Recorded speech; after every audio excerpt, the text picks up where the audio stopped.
Hi అండి, ఇవాల్టి recipe వచ్చేసి మనందరికీ ఎంతో ఇష్టమైన స్వీట్ అన్నమాట, పల్లి చిక్కీ. ఇది ఉత్త పల్లి చిక్కీ కాదండో, ఇది పల్లి కొబ్బరి చిక్కీ అన్నమాట. కొబ్బరి యాడ్ చేసాం కాబట్టి ఎక్స్ట్రా టేస్ట్ని అలాగే ఎక్స్ట్రా ఫ్లేవర్ని కూడా ఇస్తుంది. సో ఇలాంటి పల్లి కొబ్బరి చిక్కీని ఎలా ప్రిపేర్ చేసుకోవాలో నేను చూపిస్తానండి. అండ్ ఈ వీడియో ఎక్కడ స్కిప్ చేయకుండా ఎండ్ వరకు చూడండి, అర్థమవుతుంది.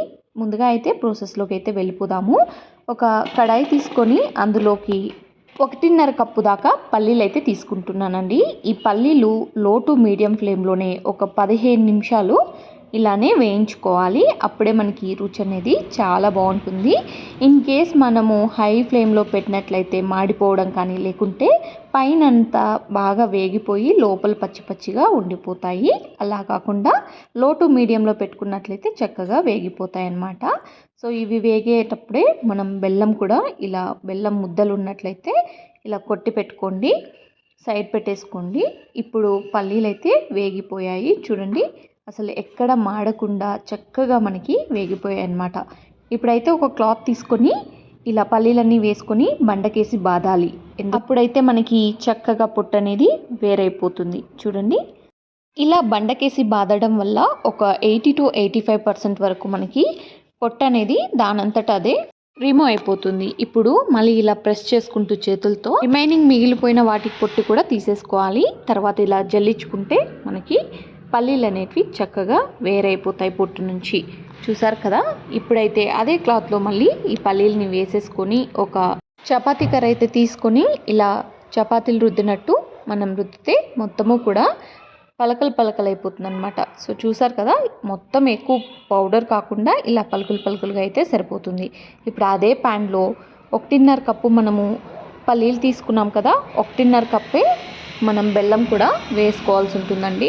అప్పుడే మనకి టేస్ట్ అనేది పర్ఫెక్ట్గా ఉంటుంది, కరెక్ట్గా సరిపోతుంది అనమాట. ఇక్కడ నేను ఎటువంటి వాటర్ అనేది యాడ్ చేయలేదు. వాటర్ యాడ్ చేయకుండా బెల్లము దానంతటదే కరగాలి. గుర్తుంచుకోండి, వాటర్ అనేది యాడ్ చేయకూడదు. ఈ విధంగా బెల్లం అంతటిని కూడా కరిగించుకోవాలి. ఎక్కడా కానీ గరిట వదిలేయకుండా తిప్పుతూ ఉండాలండి, అప్పుడే మనకి పర్ఫెక్ట్గా ఉంటుంది. ఇక్కడ నేను ఒక పించ్ వంట సోడా అయితే వాడుతున్నాను. వంట సోడా వేయడం వల్ల మనకి కలర్ అనేది చాలా బాగుంటుంది. సో ఇలా బుడగలంతా కూడా దగ్గరగా వచ్చేస్తున్నాయి కదా. సో ఇది కొంచెం కలర్ చేంజ్ అవుతుంది. ఆ టైంలో ఇలా కొంచెం సపరేట్ ప్లేట్లోకి వాటర్ తీసుకొని కొద్దిగా వేసుకొని చెక్ చేసుకోవాలి. ఇది పాకం అనేది ఇక్కడ దానంతట అదే విరిగిపోవాలండి, అప్పుడే మనకి పల్లి చిక్కీలు చాలా బాగా వస్తాయి. చూసారు కదా, సో వేస్తే కూడా టప్ అని సౌండ్ రావాలి. సో అలా ఉన్నప్పుడు ఒక 1/2 టేబుల్ టు 1 టేబుల్ స్పూన్ వరకు నెయ్యి వేసుకుంటే ఫ్లేవర్ చాలా బాగుంటుందండి. ఇష్టం లేకపోతే స్కిప్ చేసేసేయండి. ఇప్పుడైతే పర్ఫెక్ట్గా మనకి ఇక్కడ పాకం అనేది వచ్చేసింది.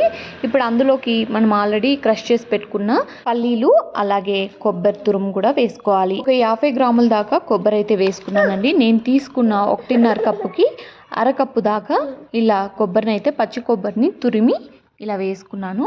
తర్వాత ఒక ప్లేట్కి మంచిగా నెయ్యి కానీ ఆయిల్ కానీ గ్రీస్ చేసుకుని బటర్ పేపర్ వేసుకొని అందులోకి మనం ప్రిపేర్ చేసుకున్నది వేసేసుకోవాలి.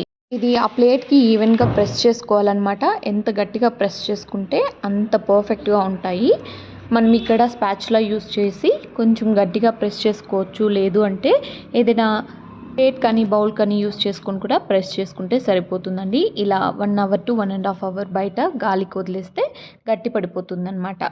సో చూసారు కదా, ఇప్పుడు ఇంతేనండి, చాలా ఈజీ ప్రాసెస్.